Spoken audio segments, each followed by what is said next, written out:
Astronomie, astrophysique, cosmologie, astroparticules. Ça se passe là-haut, par Eric Simon.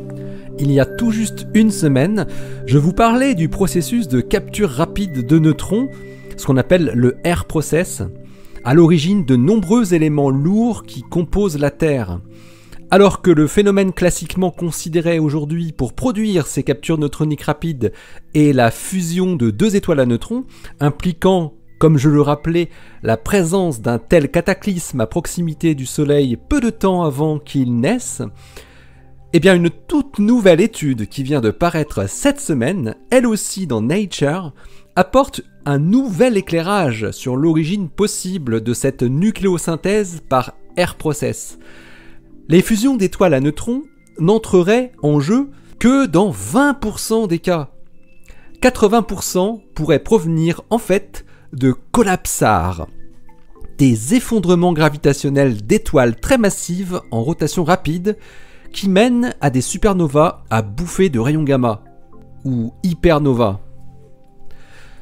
On se souvient que l'analyse de la kilonova associée à la fusion d'étoiles à neutrons observée le 17 août 2017 avait montré la présence d'un disque d'accrétion formé autour du trou noir nouveau-né qui devait être la source dominante des éléments lourds produits par capture rapide de neutrons dans le cataclysme. Or, des disques d'accrétion similaires doivent aussi se former dans les collapsars, qui correspondent au phénomène d'effondrement gravitationnel brutal d'une étoile très massive de plus de 30 masses solaires en rotation rapide. Ces collapsars vont produire très vite une supernova et la création directe d'un trou noir, accompagnée par une bouffée de rayons gamma collimatés de longue durée, une GRB longue. Les collapsars ont ainsi naturellement été soupçonnés de produire de nombreux éléments lourds par le air process. Daniel Siegel de Columbia University et ses collègues ont donc cherché à vérifier à quel niveau les collapsars pouvaient participer à la production d'éléments lourds. Et ils ont eu des surprises. Ils ont effectué des simulations complexes du collapse d'étoiles massives, de la magnéto-hydrodynamique relativiste en 3D avec refroidissement neutrino, et en faisant varier la masse du disque d'accrétion afin d'évaluer la quantité d'éléments de nucléosynthèse qui y est produite, notamment par capture neutronique rapide. Les chercheurs trouvent que la quantité d'éléments lourds produits par air process, qui est éjecté du disque d'accrétion formé autour du trou noir au cours de l'explosion de la supernova qui suit immédiatement, est suffisamment importante pour expliquer la quasi-totalité des éléments lourds rencontrés partout dans l'univers. Il montre que la rareté de ce phénomène de collapsar par rapport au phénomène de fusion d'étoiles à neutrons est compensée par la plus grande quantité de noyaux lourds produites. La proportion que Siegel et ses collaborateurs calculent vaut 80%.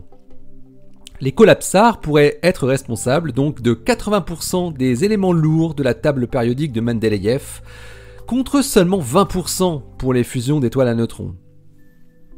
Comme les collapsars apparaissent surtout parmi les premières générations d'étoiles, la trouvaille de Siegel et ses collaborateurs trouve une explication naturelle à l'observation mal comprise de la présence d'étoiles de notre galaxie qui sont pauvres en métaux, mais très enrichies en éléments lourds, comme l'europium.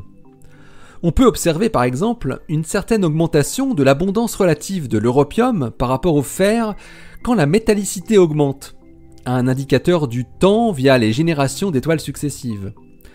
Mais cette augmentation dans le temps, d'après les spécialistes, est incohérente avec une origine de type fusion d'étoiles à neutrons, dont le nombre est censé diminuer comme l'inverse de la durée. Les astrophysiciens américains montrent qu'une population de collapsars peut beaucoup mieux expliquer les ratios europium sur fer qui sont observés en fonction de l'âge des étoiles. Enfin, une autre observation vient encore conforter le résultat des chercheurs américains. Elle concerne la galaxie naine Reticulum 2. Cette galaxie montre des signes évidents qu'elle a été polluée par des éléments lourds tôt dans son histoire, par une source à la fois rare et intense, des éléments typiques du air process. Mais la présence de couples d'étoiles à neutrons est assez peu probable dans des galaxies aussi minuscules, car les supernovas qui ont donné naissance à ces étoiles à neutrons auraient dû leur apporter une impulsion initiale très faible pour l'une et pour l'autre, afin qu'elles puissent rester liées gravitationnellement, ce qui est moins le cas dans une grosse galaxie, très peuplée.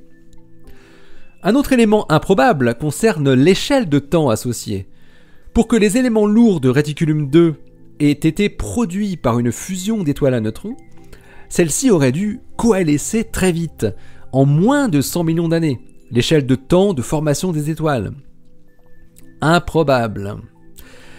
A contrario, les collapsars apparaissent chez des étoiles très massives qui ont une durée de vie très courte, donc seulement quelques millions d'années après leur naissance, ce qui colle beaucoup mieux.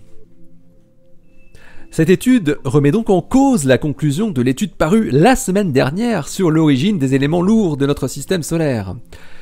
Étant fondée sur le calcul de la probabilité d'apparition d'une fusion d'étoiles à neutrons à proximité de la nébuleuse proto-solaire, en inférant que les éléments lourds étaient nécessairement produits par ce cataclysme, s'il faut le remplacer par une supernova à bouffée de rayons gamma et son collapsar, la datation resterait bien sûr la même, mais la distance à notre nébuleuse primitive, qui a été calculée, en serait fortement augmentée. L'article de Daniel Siegel et ses collaborateurs est paru dans Nature cette semaine, daté du 9 mai 2019, donc hier. Il a pour titre « Collapsars as a major source of air process elements ». Allez, d'ici la prochaine, portez-vous bien, restez bien les yeux vers le ciel et les pieds sur terre. Salut!